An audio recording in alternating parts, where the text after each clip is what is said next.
जनपद के स्वास्थ्य विभाग के अधिकारी अलग अलग जगहों पर मेडिकल कैंप के द्वारा गैर संचारी रोगों, non communicable diseases, cancer, anaemia, TB, sickle cell ऐसे अनेक रोगों की जांच के लिए स्वास्थ्य जांच शिविर, मातृ और शिशु स्वास्थ्य सेवाएं, पोषण तथा स्वच्छता पर विशेष जागरूकता कार्यक्रम और जन स्वास्थ्य के प्रयासों को बढ़ावा देने के लिए ब्लड डोनेशन अभियान को सफलतापूर्वक अंजाम दिया है।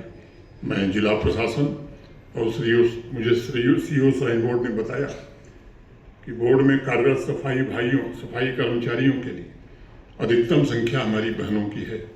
उनके स्वास्थ्य की देखभाल के लिए अर्धकुंवारी स्थित महिला सफाई कर्मचारियों के आवास के नजदीक मेडिकल कैंप लगा करके उनके स्वास्थ्य की पूरी चिंता श्राइन बोर्ड कर रहा है। मैं श्राइन बोर्ड द्वारा सॉलिड वेस्ट मैनेजमेंट तथा वाटर कंजर्वेशन की दिशा में किए जा रहे प्रयासों की भी सराहना करना चाहता हूँ। पिछले 5 वर्षों से नेशनल वाटर अवार्ड जो देश देता है उसमें Shri Mata Vaishno Devi shrine board best institution का अवार्ड पिछले 5 वर्षों से कर रहा है। सीवेज ट्रीटमेंट प्लांट के नेटवर्क के जरिए मैनेजमेंट और ट्रीटमेंट दोनों सुनिश्चित करने का प्रयास है। मैं इन प्रयासों की सराहना करता हूं।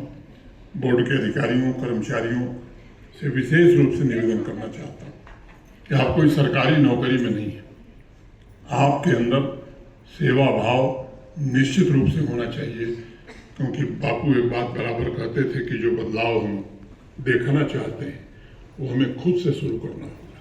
और इसलिए मेरी प्रार्थना आप सबसे होगी कि ये भाव चाहे आप हमारे दर्शनार्थी आते हों, यहाँ के स्थानीय नागरिक हों, उनके प्रति जितना सरल और सहज भाव, उनकी सेवा में हम जितना जुटेंगे, मुझे लगता है कि माता वैष्णो देवी के दर्शन से जो आशीर्वाद प्राप्त होता है उससे कम आशीर्वाद नहीं मिलेगा। ये मेरा आप सबसे निवेदन है। मैं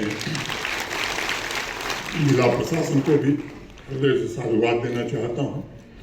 और बात समाप्त करूँ उसके पहले मैं आप सबको महानवमी, विजयदशमी और महाअष्टमी के अग्रिम शुभकामनाएं भी देता हूँ। मित्रों, इस बात को स्मरण रखिएगा कि सेवा भाव हो तभी जीवन सफल होता है।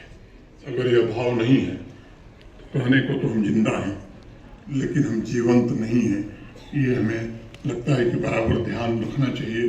जिंदा रहने से सांसें तो चलती हैं, जीवंत होने में जीवन की सारी शक्ति परोपकार के लिए समर्पित हो जाती है।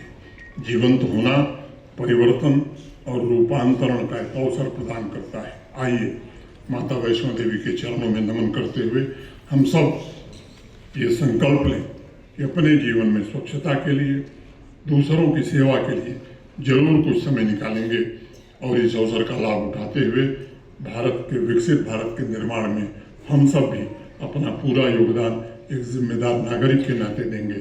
इतनी बात कह करके आयोजकों के प्रति मैं हृदय से आभार व्यक्त करता हूँ। धन्यवाद। जय माता दी। एक परिवर्तन हो, वह जीवन को एक संकुचित दृष्टिकोण से, सीमित दृष्टिकोण से न देखे। वह जीवन को सिर्फ अपने कल्याण तक सीमित न रखे, बल्कि इस बात का भी ध्यान रखे अन्य लोगों के प्रति, समाज में खास तौर से जो कमजोर लोग हैं उनके प्रति हमारी खुद की बड़ी जिम्मेदारी है। ये जिम्मेदारी तभी पूरी होगी जब वह समर्पण भाव से नियत कर्म का निर्वहन किया जाएगा। प्रत्येक व्यक्ति की ये जिम्मेदारी होनी चाहिए और उसमें सबसे जो बड़ी जिम्मेदारी है मुझे लगता है वह है नारी शक्ति के सर्वांगीण विकास की। महादेवी ने जब देवताओं से कहा वही जानने योग्य ब्रह्म है, तो उसे एक वक्तव्य में उन्होंने इस तथ्य को उजागर किया कि माँ की साधना के बिना इंसान का कल्याण संभव नहीं है। सामान्य तौर पर हमारे यहाँ ऊर्जा के 3 स्वरूप माने जाते हैं। वह ऊर्जा बीज रूप की होती है, वृक्ष रूप की और पुष्प रूप की। पुष्प रूप ऊर्जा यानी आपके द्वारा होने वाला सृजन और सेवा भाव का प्रादुर्भाव, ये माँ की भक्ति से ही संभव है। और मैं समझता हूँ कि दुनिया के किसी देश, किसी दर्शन शास्त्र में नारी शक्ति का इससे सुंदरतम उदाहरण नहीं मिल सकता है।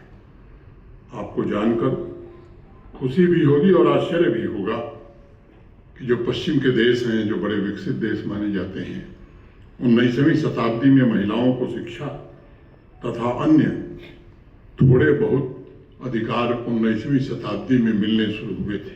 10 सितंबर से 2 अक्टूबर तक पूरे जम्मू कश्मीर में सेवा पर्व उत्साह के साथ मनाया जा रहा है। उसी क्रम में आज श्री माता वैष्णो देवी श्राइन बोर्ड और जिला प्रशासन रियासी ने मिलकर सफाई का अभियान, महिलाओं के स्वास्थ्य शिविर, समाज कल्याण के कुछ लाभार्थियों को लाभ वितरित करने का एक कार्यक्रम रखा था। उसी कार्यक्रम में मैं आया था। यहाँ के सम्मानित डीडीसी के चेयरमैन, यहाँ के सम्मानित विधायक, डिस्ट्रिक्ट एडमिनिस्ट्रेशन और श्राइन बोर्ड ने मिलकर के काम अच्छा किया है। और मैं समझता हूँ कि भारत के आदरणीय प्रधानमंत्री श्रीमान नरेंद्र मोदी जी जिस तरह से वीमेन लेड डेवलपमेंट की ओर भारत को आगे बढ़ाया है, मुझे लगता है कि विकसित भारत के निर्माण में हमारी बहनों की, हमारी माताओं की भूमिका इसी से कम नहीं होगी। उस दिशा में देश आगे बढ़ रहा है। सर, कोई मैसेज जम्मू